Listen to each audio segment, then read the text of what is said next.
ഇന്ത്യയിലെ ഏറ്റവും പഴക്കമുള്ളതും വലുതുമായ മൈസൂർ മൃഗശാല സന്ദർശിക്കാതെ എങ്ങനെയാണ് മൈസൂർ യാത്ര പൂർത്തിയാവുക? മൈസൂർ കൊട്ടാരം സന്ദർശിച്ച ശേഷം ഞങ്ങൾ പിന്നീട് ചെന്നത് മൈസൂർ മൃഗശാലയിലേക്കാണ്.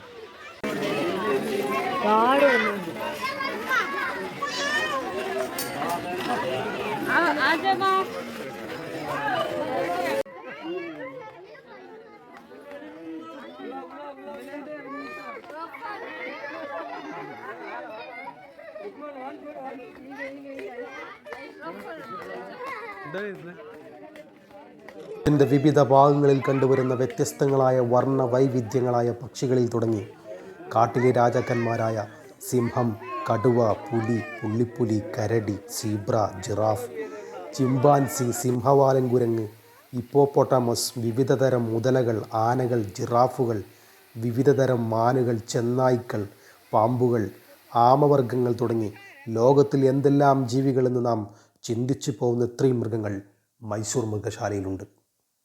ചുരുക്കി പറഞ്ഞാൽ പേരറിയുന്നതും അറിയാത്തതുമായി കണ്ണിന് വിരുന്നൊരുക്കി 3 മണിക്കൂർ കാണാനുള്ള അത്രയും അതിഥികൾ നമ്മെ കാത്തിരിക്കുന്നു. ഇനി അല്പം ചരിത്രത്തിലേക്ക് വരാം. മൈസൂർ മൃഗശാല അല്ലെങ്കിൽ മൈസൂർ സൂ ഔദ്യോഗികമായി ശ്രീ ചാമരാജേന്ദ്ര സുവോളജിക്കൽ ഗാർഡൻസ് എന്നാണ് അറിയപ്പെടുന്നത്. കർണാടകയിലെ ദക്ഷിണേന്ത്യൻ നഗരമായ മൈസൂരിൽ സ്ഥിതി ചെയ്യുന്ന സുവോളജിക്കൽ ഗാർഡനുകളുടെയും മൃഗ പാർക്കുകളുടെയും സംയുക്തമാണിത്. മൈസൂർ കൊട്ടാരത്തിൽ നിന്ന് ഏകദേശം 700 മീറ്റർ അകലെ സ്ഥിതി ചെയ്യുന്ന 157 ഏക്കർ 64 ഹെക്ടർ വിസ്തൃതിയിൽ വ്യാപിച്ചു കിടക്കുന്ന ഇത് ഇന്ത്യയിലെ ഏറ്റവും പഴക്കമേറിയതും ലോകത്തിലെ ഏറ്റവും പഴക്കമുള്ളതുമായ മൃഗശാലയാണ്.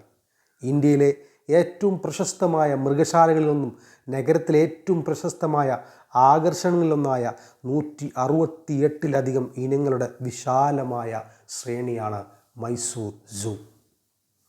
മൈസൂരിലെ 23ാം മഹാരാജാവ് ചാമരാജ വാഡിയാർ തൻ്റെ സ്വകാര്യ മൃഗശാലയിൽ നിന്നാണ് മൈസൂർ മൃഗശാല സൃഷ്ടിച്ചത്. 1892 സമ്മർ പാലസിൻ്റെ 10 ഏക്കറിൽ അടുത്ത 10 വർഷത്തിനുള്ളിൽ മൃഗശാല 45 ഏക്കറിലേക്ക് വിപുലീകരിച്ചു.